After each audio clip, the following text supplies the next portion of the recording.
San Luis Obispo Real Estate Podcast with the A-Team is here. Miss Bobby Kelly, Hal Swayze, and John Turner. How you guys doing? Unbelievable. Unbelievable. Yes, we're recording this on Friday afternoon. Yeah. Yes. Yeah. And before happy hour. Yes. It's Not during happy hour. It's always happy hour. JT, right. it's always before happy hour for you. We're Talking about practice? practice. All right, so no more tongue twisters for you guys. Let's just go ahead and start getting rolling here. Hal, what are we talking about today? Well, John wanted me to know. I've been in coaching for 33 years. And when I say coaching, I have a business coach, and it's been the same guy in his company. And so his name is Mike Ferry. He's a professional speaker, trainer, and helps real estate agents, grow their business, provide better service. And it's always a great event because he attracts really great people. So the information I get there is wonderful in terms of providing great service, how to do a better job for clients, what are the trends, what's happening in the marketplace. So there's a lot of things that are covered. And so this is kind of a download, I guess, for that. And, I got to give a kudos to Mike Ferry. I wouldn't be in the position I am in my life without a guy like that guiding the way. And as a coach, I think his biggest strength is he believes in the people he coaches being able to accomplish what they want more than they do. I love that. It's a good So coach. he treats you as if your goal is here. You can be here. Where in our minds we're thinking, can I do that? Right. So He's definitely a leader in our industry too. So I'm excited to I hear think so. what he's shared with you. He's somewhat controversial though. A little bit. You know why? Because he's in your face. Yeah. Yeah. He doesn't. He's just very direct and old school, and that from age 29 or whenever I started, that just appealed to me. Wow, you started with him at 29? Yes, when I got my license. Wow, that's pretty cool. My He's been employer that that long. fired me gave me some Mike Ferry tapes. Everybody needs a coach. Where would Michael Jordan have been without Phil Jackson? Without a right? doubt, right. Everybody needs a coach. So a couple weeks ago, you went to this meeting of a couple thousand high-powered agents from across the country. Right. And Mike was obviously the leader of the meeting. I haven't had a chance to talk with you about it. So I'm so excited to find out what your takeaways and what are you bringing home from that meeting? Where to begin? Yeah. So let me put on my real estate business person hat. Okay, right? great. So one of the attendees there, I probably shouldn't name the company, but he's the CEO of one of the larger real estate companies in the world. There's a few of them, right? There are two of them were there. And one of them got started working with Mike as his coach, right? So we had that perspective on what it takes to do well. And I remember I met this gentleman, Gino is from the Bay Area. Anyway, I hope I didn't say too much, but we were on just a coaching call for, being better agents at the time. I just remember from this guy, and he probably had a very successful company with hundreds of agents. And what he said to me is, people don't know, people don't care how much you know, but they, do want to know how much you care. And I didn't say it exactly the way he does, but, just thank you cards and shaking hands and being gracious and thankful. And one of my best associates I've met over the years there started with this gentleman. And he's talking to some of the agents on our team who are a little bit younger. And he talked about he would drive from Santa Cruz to Cupertino to the office. And he worked for Gino. He was just out of college. And he was going to be his assistant. And he had to show up at the office at 6:30 every morning. Wow. So Santa Cruz to Cupertino, if there's a little road problem, and he was never late. And he goes, it's great. 6:30, he goes, the good news is we're going to be working our tails off, but we only work half days. And my friend Dominic goes, that's great. And Gina goes, yeah, we only work 12 hours a day, right? And so that work ethic, putting in the time. So from an agent's perspective, if you rely on social media, which we use, James is good with that. It's one avenue. And if you're relying on TikTok, for example, that went down. So Right. if you don't have relationships and aren't in communication on a regular basis with your clients, so the value of good communication seems simple, but it's super important. Yeah. Wouldn't that be true in any business? I always Probably- use doctors. I'm going to sit with a buyer or seller and try to give them advice on how to have a good outcome. Sell the house, find a house, get it at the best price, sell at the best price. And if I can't convey it in a way that they can understand, then they're either not going to listen to me or they'll just hire someone else. Right. So it's really about communication skills to present information in a way that they can accept and understand. And as you always say, John always advises us when we sit down with someone, ask them what's most important to them. because maybe they don't know, or maybe they need clarity, Right. right? So going back to the basics. Yeah. of Best it. question I was ever taught. That's a great one. Yeah, and none of this is new, but the application is what it's all about, Yeah. right? Yeah, So- and the tools change. Like social media, it doesn't matter what tool you use. The purpose Sure. for it is bringing you relationship. Like that's Yeah. the whole point, is getting into relationship. An with somebody. introduction, Yeah, right? exactly. Right? Yeah, You know- not for it to end there. Relationships, I don't think, are established, on social media. It's a way to find people and connect with people, but I don't know, I wouldn't call that the relationship. And I think, it's like text message today.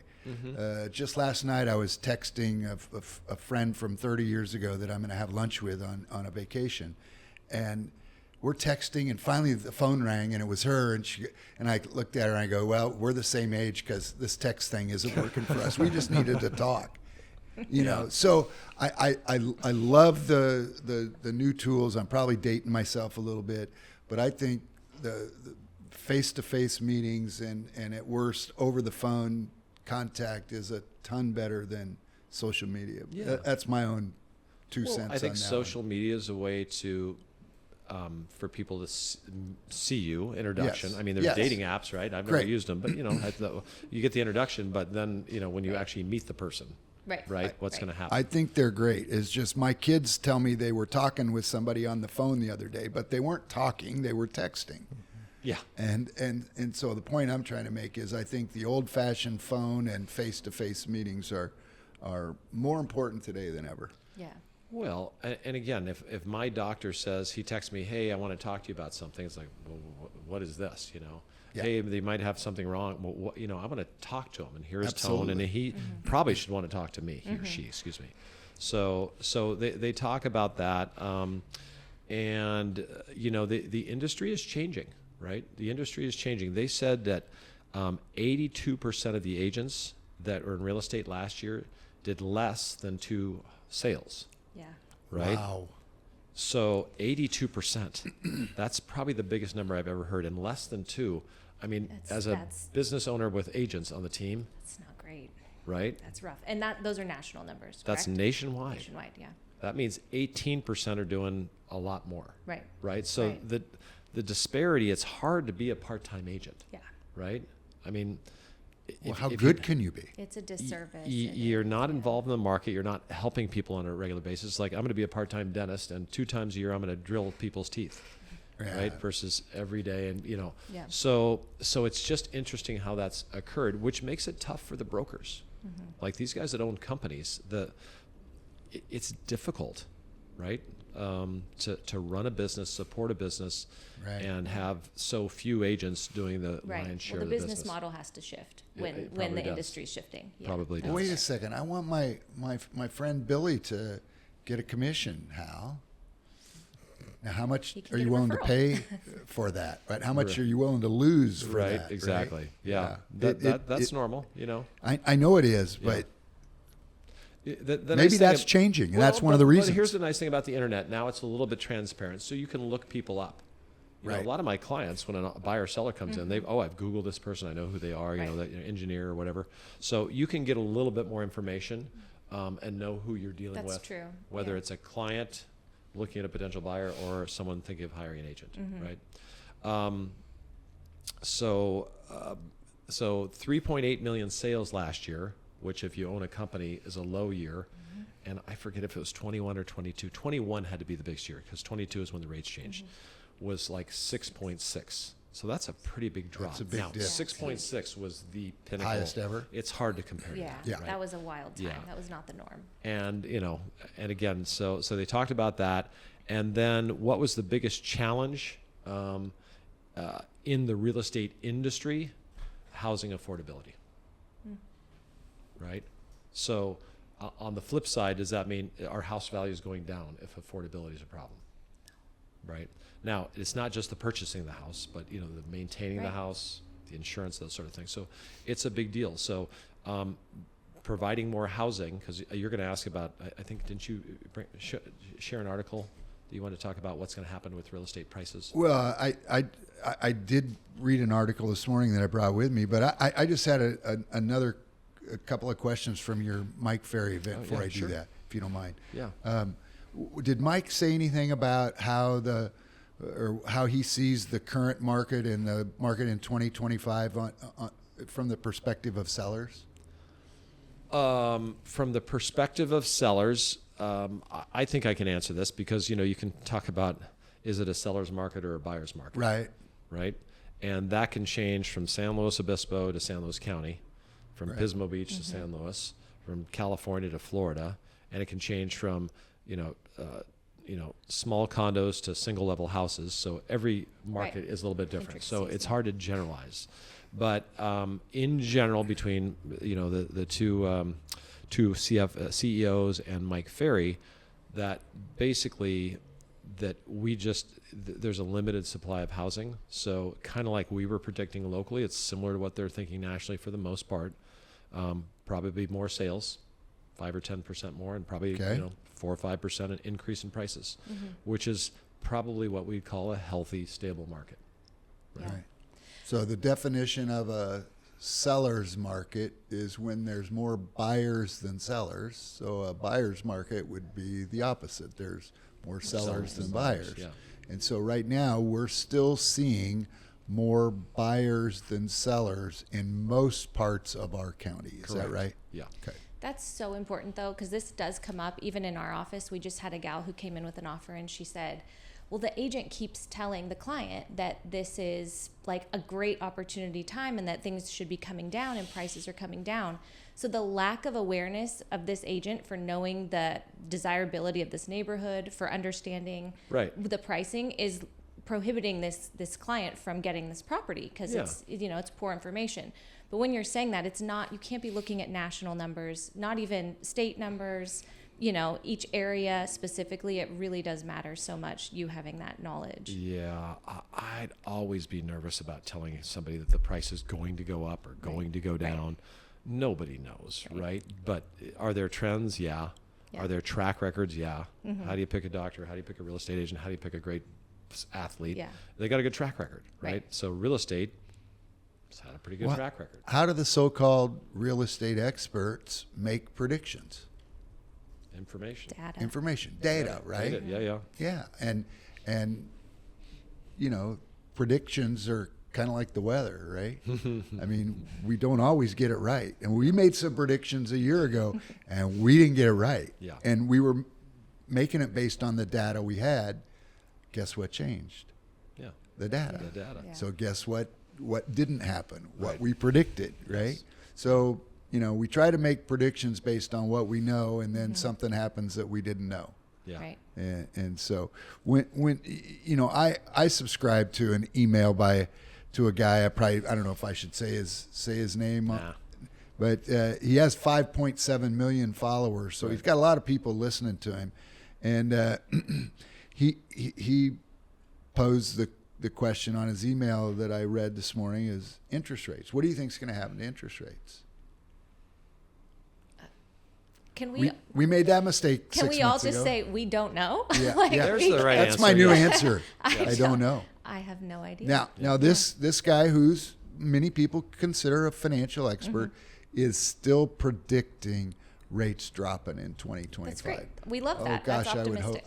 I hope he's right. There's so many levers that pull that affect that. It's so hard to predict, right? Yeah, and when, if that's the case. So like the basic thing you think about is, okay, if there's a lot of inflation, then the rates will likely go higher. Was that a fair kind of? That would be. Is that? I mean, that's how I've understood it recently. recently. A lot of inflation. We better raise the rates, right? Right. Which mean the houses are now too expensive, right? Yeah. Which is going to be harder to sell. And if the rates are lower, that means things aren't going well. So we need to prop things up. Right. So, I mean, who knows? Who knows? So he posed this question: Is now a good time to buy? I love this. This is always the one where it's like, it depends, right? Is it for you? Can you afford the home? Can you afford the payment and the cost of getting into the home? It's pretty straightforward, no matter what market we're in. Yeah. Can you afford it? Hey, you should have 5.7 million followers because Exactly. that's exactly well what on he my way, said. JT. Well That's exactly what he said. Yeah, and it's a personal decision, Right. purchasing a home. Should I sell my house? Well, what do you want to do? Yeah. Right? Yeah. What does Should that I go get to the you? gym? What do you want to do? Should I not? I mean, it's a personal choice, but a lot of people try to predict what's going to happen and make their decision based on that. Yeah. Versus going, no, I would like to go from A to B. I don't want to rent. I want to buy. Right. Right. Or I don't want my big house anymore. I want a small house, or a small house, a bigger house. I want to move to Florida. I don't want to live here. Yeah. Yeah. I have to tell you guys this. This is so strange. We had a listing that was on the market for a while and had a good result finally, but it took a while to find the right price, multiple offers. I've talked about it. And 3 weeks later, maybe a month, they had already bought their home in Florida. The hurricane went through, and we were in the process of selling, and they had offers that said, I want to wait and make sure my house is still there. House is there, close the escrow, move. A month later, I get a call. Hey, will you call the owners, the people that bought our house, and see if they'd sell it? They want to Sell go it back. back to my them. gosh. Want to sell it back. Oh, I remember you know. this deal too. So this Yeah, is yeah. so fun. So the basic answer was a number so large that was, I just told them it was a no, Yeah. right, when we shared that. But they want to come back, Wow. right? And so they're moving back to San Luis Obispo. And Love I it. don't know why I brought that up, but I just think, yeah, this is a pretty good place. And Yeah. people leave, and sometimes, they'll move into a retirement home. I'm going to keep the house just in case I don't like it, or I'll move to, I'll keep my Right. house. So sometimes that yeah. makes sense. Yeah, and right? reasons change. Like, Yeah, they change. Life evolves. Yeah, and there was family there and not here, so that's But that tricky. that yeah. home was on the market for a long time, if I remember. So they had plenty of time to change their mind. Yeah, Yeah. yeah. But they're coming. I mean, that in 33 years, that may have been the first time that's ever happened for me. Yeah. It's definitely the quickest turnaround. So when somebody says it's a good time or a good time to buy or sell, it depends on what you want to accomplish, right? This guy posed the question: should interest rates be the reason to buy or not to buy? Should interest reasons be the reason not to buy? They can be a factor, but if you're trying to predict interest Not the rates, sole reason. Yeah. Yeah. right? Yeah. We've Back- talked about that, about people getting stuck on the win, on wanting to win or wanting to outsmart the system in some yeah. way, just wanting, and it gets in the way. I think that's the wrong way Yeah. to think about. Yeah. It's a an win-win. investment like that. So WIN, WHEN, Yeah. right? The win to buy, Win-win. right? Wow. So- Hal. That's Yeah. good, Al. I like that. That's good. Can I drop this on the ground? You just drop the mic and we're Wow. done. No, but they say they don't Yeah. want to because they Right. think rates are going to come down, or I'm going to wait to buy because Yeah. prices are going to. Yeah. Oh, I'm Yeah. going to wait to sell because prices are going to go up. Well, Right. maybe. Right. I mean, someone I was just talking today wants to sell their place here that they own, but now they live down in say Santa Barbara, and they go, well, if the market goes up, we'll just get a higher price. So that's good. And I go, well, But true, but if it goes up here, what do you think is going to happen in Santa Barbara? right. I mean, you're not. Yeah. Now you're just paying, Trading dollars. tracks. Yeah. It's- Or it losing. could be, Yeah. right? So Keeping yourself busy. you just have to look at the whole picture. That's right? a good. I liked that though. So you had a good stat on that. Well, the cost of waiting. the question is should interest rates be the reason to buy or not to buy? And you made a great point a few minutes ago, Bobby. If you got the down payment that you need and you can afford the payment at the interest rate that's the current rate, then you probably should do it, right? Well, if you decided in 1971 that you were going to wait for interest rates to go down before you buy, do you know how many years you would have had to wait? A lot. Like Years? 22? And what happened to the home values in that time Wow. period? Went up 3 or 4 times. Wow. Yeah. So I'm trying to save a couple $100 a month, and in the meantime, my $70,000 house in 1971 is now $450,000 in 1991. So I just shot my You foot waited off. your way out of it. Yeah, You know, out of the I market. shot myself in the foot by trying to win the system by knowing when to do it, right? Win-win. Win-win. Sounds like a book I title. think I'm going to put it on a T-shirt. Yeah, when am I going to win? That's when do we good. write? Yeah. When should I start If my I'm playing book? sports, I say, when am I going to win? Right? Probably not going to happen. The other thing they said, this was interesting, just want to share it. Average first-time buyer, now you guys already know what it is. Yeah, but, we won't spoil average it. age of a first-time buyer, definitely higher, 38 years old. I mean, I see people. It's gone up significantly. I mean, 20s was not uncommon. How old were you when you bought your first house? 23. That's young. I was 23 too. 23. I was like 28. Yeah. Right? But 38. My son-in-law just bought his first house. You want to know how old he is? 38. Is he? Hey, Okay. right on Okay. track. Yeah. That's great. Yeah. Yeah. And then so that just means people are holding off longer, which probably means more people are renting. So there's still people.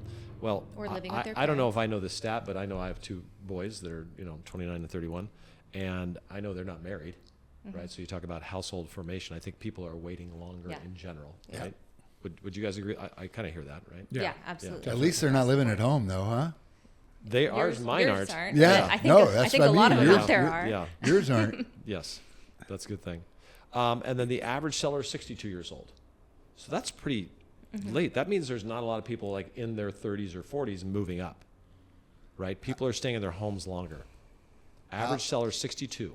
This is for this How year. old was I when you sold my house in San Luis and I moved to 2014, right? Cayucas, 2015? Was it 2015? So Okay, I 9 was years ago. 61. Okay. How old were you when you sold your house and moved a year 61. ago? Yeah, we're pretty close to average, I guess. We're That- below That average. you stayed longer, but that was the first house I bought.